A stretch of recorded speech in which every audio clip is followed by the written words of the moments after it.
Jadi semua bukti mereka itu saya rontokkan di sidang. Bukti psikolog itulah yang paling konyol. Katakan bahwa permohonan 01 dan 03 itu adalah permohonan omon-omon. Permohonan omon-omon. Kenapa? Menuduh, kalau dalam hukum kan, kalau menuduh kan harus ada alat bukti. Itu intinya. Kalau ada tuduhan, harus ada alat bukti. Dan alat bukti tersebut harus direct evidence yang langsung berkait dengan apa yang dituduhkan. Contoh, disebutkan dalam diapura permohonan Jokowi seolah menyogok rakyat dengan bansos atau membeli suara rakyat. Berarti kan ada tuduhan membeli suara kan? Berarti kan harus dibuktikan. Yaitu apa? Rakyatnya itu harusnya dibawa ke sini. Tapi sampai selesai pembuktian, satu rakyat pun tidak dibawa sebagai saksi di sini. Apakah dia benar memilih gara-gara bansos? Yang dibawa malah ahli psikolog sama ahli siapa itu Romo. Itu kan tidak bisa membuktikan adanya tuduhan tersebut. Itu yang makanya saya bilang benar-benar itu omon-omon.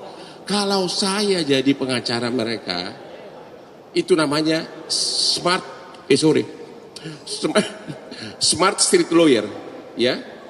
Kalau saya jadi mereka, saya akan bawa 5 orang rakyat yang memilih dari tiap kabupaten. Bayangin kabupaten kita itu 416, ya. Bawa ke MK ini berarti apa tuh? Hampir 2000. Memang yang diizinkan itu kan hanya sekitar di bawah 20 orang. Tapi kalau sampai misalnya di bawah 2000 ke sini menandatangani surat pernyataan bahwa dia memilih gara-gara bansos, itu kan pasti gaungnya beda gitu loh. Artinya ada alat bukti. Ini mereka tidak bawa alat bukti. Ya, walaupun itu saya langsung bisa patahkan kalaupun benar ada rakyat yang mengaku memilih gara-gara bansos, jawabannya satu kata. Makanya di awal-awal saya bilang kasus ini satu kalimat. Bansos adalah perintah undang-undang, bukan perintah Jokowi. Bansos memberi uang kepada rakyat. Undang-undang pajak aja yang memungut uang dari rakyat dinyatakan sah. Apalagi ini memberi uang. Jadi perintah undang-undang. Jadi bansosnya itu sudah. Padahal dari seluruh permohonan mereka itu yang kira-kira bisa mencakup keseluruhan hanya bansos. Ya, karena kalau menyangkut pelanggaran penusukan suara itu kan per TPS. Jadi misalnya kalau bisa dibuktikan di Sunter ada salah, hanya batal yang di situ. Nggak bisa membatalkan 96 juta. Sedangkan yang ketiga mereka itu Sirekap. Sirekap itu masih dia juga dalam permohonan. Padahal KPU sudah menyatakan dasar perhitungan final itu adalah perhitungan manual berjenjang dari kecamatan sampai kabupaten, sampai provinsi. Jadi 3. Yang keempat mengenai penjabat kepala daerah itu sudah pernah dites undang-undangnya di MK dan MK tidak keberatan terhadap penjabat kepala daerah.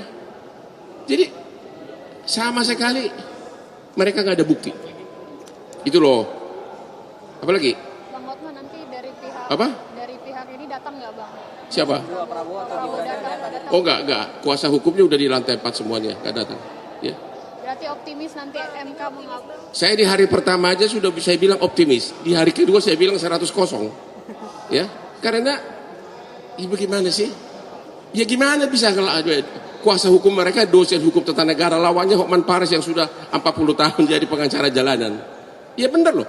Perkara di MK itu jauh lebih simpel menanganinya dari perkara-perkara transaksi internasional. Ini kan hanya menyangkut apakah bertentangan dengan undang-undang, apakah salah tusuk, apakah ada sampel sekali.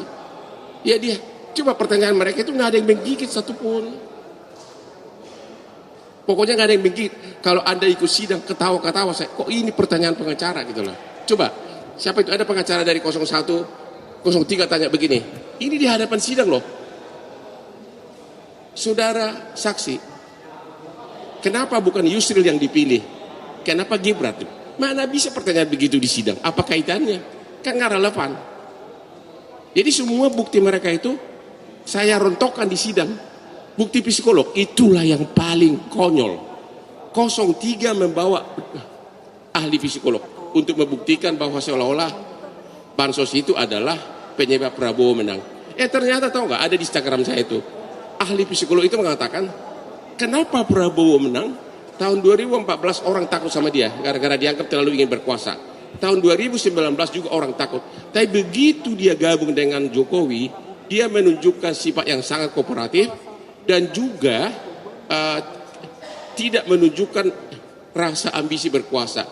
Bahkan waktu kampanye, waktu debat, dia diserang habis, dia tetap tenang. Ditambah lagi dengan lagu Oke Gas, dia punya gemoynya. Itu kata ahli mereka. Jadi ahli psikolog mereka malah menguntungkan kita. Jadi sekali saya bilang, omon-omon itu permohonan.